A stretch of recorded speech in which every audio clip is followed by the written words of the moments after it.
নমস্কাৰ, মই শব্দাৰহী আপোনালোকৰ মাজত মোৰ ইউটিউব চেনেলৰ পৰা ফাৰ্ষ্ট ভিডিঅ' এইটো সকলোৱে চাব আৰু সকলোৱে আদৰি ল'ব বুলি আশা ৰাখিলোঁ। এয়া সান্নিধ্য ভূঞাৰ এই শুকান পৃথিৱীত সেয়া গোটেই সৰাপাত পৰি আছে আৰু এয়া তুমি আহিলে এনেকৈ জীপাল হৈ যাব। Good morning everyone. এতিয়া ৰাতিপুৱা 4টা বাজিছে আৰু মই এনেকৈ আজি অকণমান সোনকালে উঠি পেলাই এনেকৈ ৰাস্তাত খোজকাঢ়িবলৈ আহিছোঁ।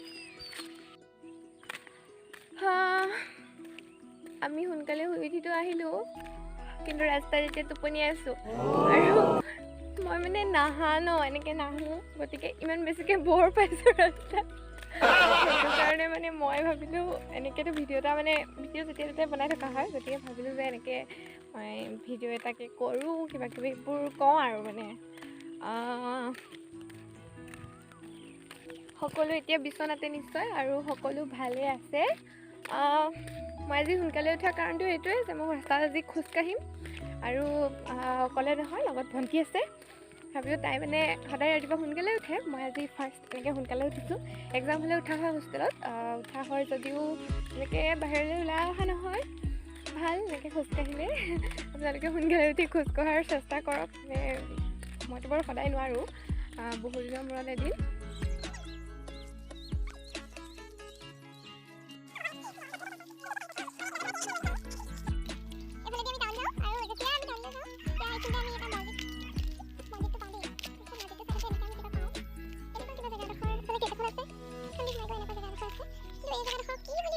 চাৰিটা বজাত ঘৰৰ পৰা ওলাই আহিছিলোঁ, 40 মিনিট গৈছে আৰু 40 মিনিট মানে মই এনেকৈ নহা ৰাতিপুৱা শুই উঠি, গতিকে মানে ভাল লগা নাই গাটো।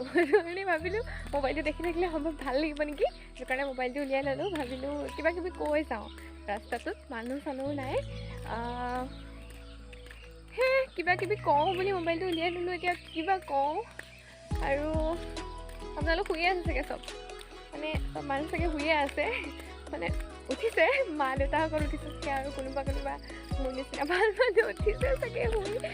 আৰু সোনকালে উঠাতে ভাল কথা, আজি মই অনুভৱ কৰিব পাৰিছোঁ, মানে কিবা এটা ভাল লাগিছে, মানে ভিতৰৰ পৰা। সোনকালে উঠাৰ চেষ্টা কৰক সকলোৱে। আৰু এতিয়াতো বেষ্ট সময় যে আমি নিজকে সময় দিব লাগে, শৰীৰ চৰ্চা কৰিব লাগে, ৰাতিপুৱা সোনকালে এনেকৈ উঠি পেলাই খোজ কাঢ়িব লাগে। গতিকে আপোনালোকে সোনকালে উঠি পেলাই খোজ কঢ়াৰ চেষ্টা কৰক, মোৰ নিচিনাকৈ। ভাল ছোৱালী, আপোনালোকেও ভাল মানুহ হওক নিচিনা। আৰু স্কুল কলেজটো এতিয়া বন্ধ হৈ আছে, পৰীক্ষাবোৰ স্থগিত ৰখা হৈছে, গতিকে সকলো ঘৰতে আছে।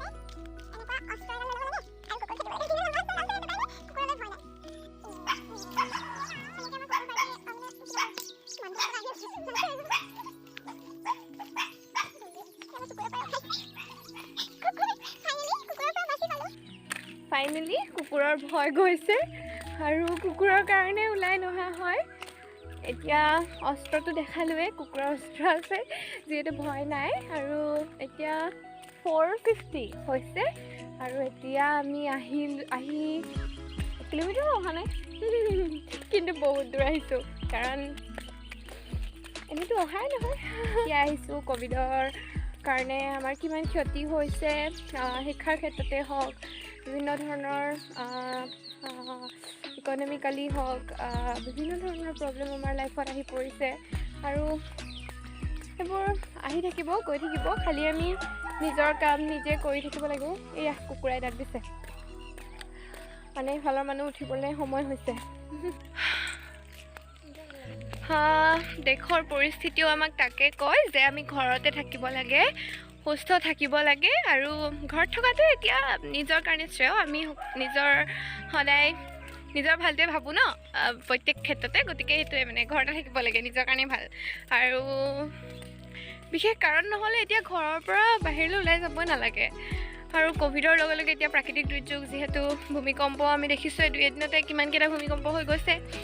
আৰু লগতে খৰাংটোত আমি দেখিয়ে আছোঁ এতিয়া বৰষুণ হৈছে যদিও যেন সেয়া বহুত কম পৰিছে প্ৰকৃতিৰ কাৰণে। আৰু সেইবাবে সকলোৱে গছপুলি ৰুৱক।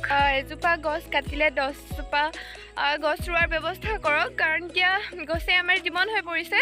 গছ থাকিলেহে মানুহ থাকিব, সেই কথাষাৰ যেন সত্য হৈ গৈছে। সেয়েহে গছপুলি ৰোৱক, আৰু গছপুলিটো ৰোৱক আৰু নিজৰ লগতে আন 10জনকো গছপুলি ৰোৱাৰ প্ৰতি উৎসাহিত কৰক। কাৰণ এতিয়া আমি দেখিছোঁ যে যিটো আমাৰ খৰাং আমাৰ মাজত আহি পৰিছে, সেই খৰাং যাতে আমি আকৌ 2 বছৰত বা 5 বছৰৰ পিছত আমি ইয়াতকৈও কিবা প্ৰবল মানে ইয়াতকৈ বেয়া অৱস্থাৰ যাতে আমি সন্মুখীন নহওঁ, তাৰ কাৰণে গছপুলি ৰোৱক। ময়ো গছপুলি ৰোৱাৰ চেষ্টা কৰিছোঁ আৰু ৰুই যাম। আপোনালোকেও গছপুলি ৰোৱাৰ চেষ্টা কৰক, অন্যৰ কাৰণে নহ'লেও নিজৰ কাৰণে, নিজৰ পৰিয়ালৰ কাৰণে আৰু নিজৰ সমাজৰ কাৰণে গছপুলি ৰোৱাৰ চেষ্টা কৰক।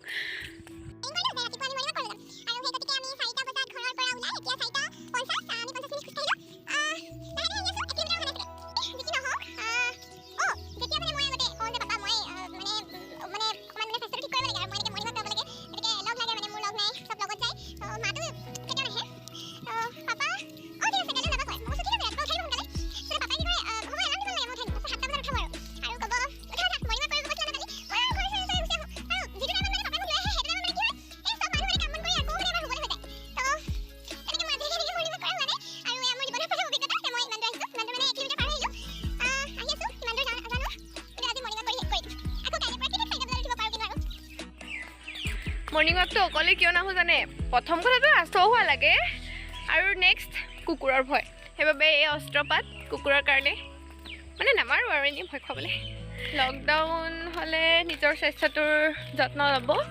মই মোৰ স্বাস্থ্যৰ যত্ন নল'লেও ঘৰৰ মানুহে লোৱাই দিয়ে আৰু লকডাউন হ'লেতো আমাৰ যথেষ্ট ক্ষতি হয়। যদিও আমি নিজৰ জীৱনটোৰ বাবে, পৰিয়ালৰ জীৱনৰ বাবে আমি ঘৰতে থাকিব লাগিব। আৰু লকডাউনৰ ফলত এবাৰতো বেছিয়ে প্ৰব্লেম হ'ব চাগে, কাৰণ শিক্ষাৰ দিশটোতো আমাৰ একেবাৰে পাছ পৰি গৈছে। এক্সামটো হ'বই, যিহেতু আমাৰ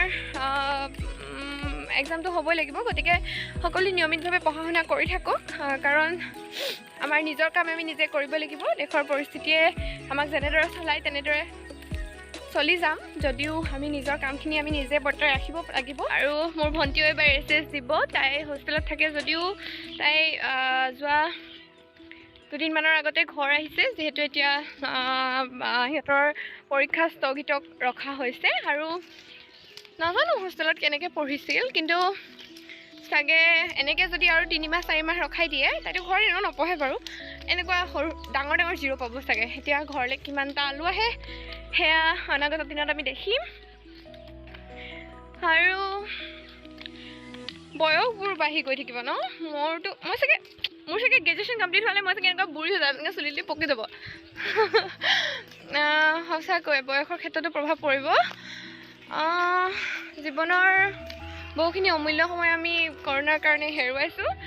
পৃথিৱী সুস্থ হওক তাৰে কামনা কৰিছোঁ। আমিয়ে বাৰু বহুতখিনি আমি প্ৰব্লেম ফেচ কৰিছোঁ যোৱাটো লকডাউনতে। আকৌ এতিয়া লকডাউন হ'লে যথেষ্টখিনি আমি প্ৰব্লেম পাম। যদিও যিখিনি সৰু ল'ৰা ছোৱালী উঠি আহিছে, নতুনকৈ সিহঁতক স্কুলত দিবৰ সময় হৈছে, সিহঁতিও চাগে 5, 6, 7 বছৰতহে নতুনকৈ স্কুল যাবলগীয়া বা যাবলৈ হ'ব। গতিকে তেওঁলোককো চাগে মাক দেউতাকে যিখিনি মানে জ্ঞান আমাক লাগে সেইখিনি জ্ঞান ঘৰতে দিয়াৰ ব্যৱস্থা কৰে। কাৰণ আমাৰ দৰে আমিতো ক খ আকেইটাকে জানো, সিহঁতিতো শিকাই হোৱা নাই। গতিকে সিহঁতক সেইখিনি জ্ঞান যাতে অভিভাৱকসকলে ঘৰতে দিয়ে। বৰষুণ আহক, পৃথিৱী জীপাল হওক, সুন্দৰকৈ এইবোৰ পথাৰত খেতি হওক, কাৰণ কৃষিজীৱী অসম জীপাল হৈ উঠক। কুকুৰ খেদা অস্ত্ৰডাল লৈ আৰু কুকুৰে আমাক খেদিলে। আৰু কুকুৰকেইটা চাগে ভাবিছে দেই আহোঁতে সিহঁতক ধৰিব লাগিব, কিন্তু সিহঁতি কি জানে আমি আহোঁতে ঘূৰি এনেহোঁ গাড়ীত যাম।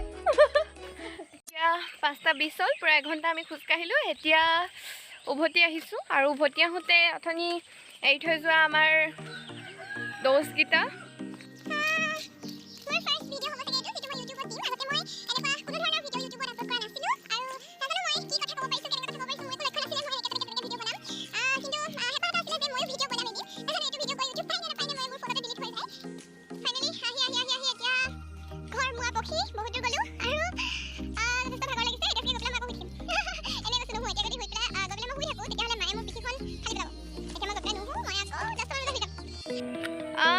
এতিয়া 6টা বাজিলে ফাইনেলি ঘৰৰ ওচৰ পাইছোগে ঘৰ পোৱাহি নাই আৰু পাপাই ফোন কৰিছে আৰু কৈছে ক'ত গ'লা থাকিবা নেকি আজি মানে ঘৰত বিচুতি খাইছে ন ৰাতিপুৱা অহা গম নাপায় নহয়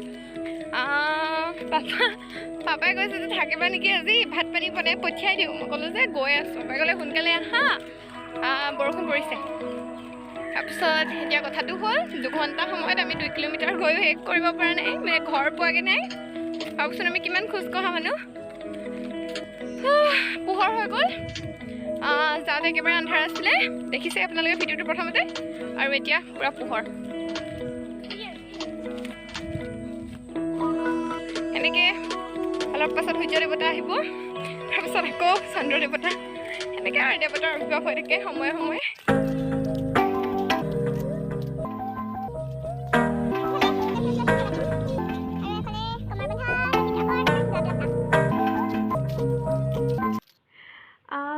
ভিডিঅ'টো চাই লাইক এটা কৰি দিব আৰু চেনেলটো ছাবস্ক্ৰাইব কৰিব আৰু ভিডিঅ'টো চাই কেনেকুৱা পালে ভাল পালে বেয়া পালে কমেণ্ট কৰি জনাব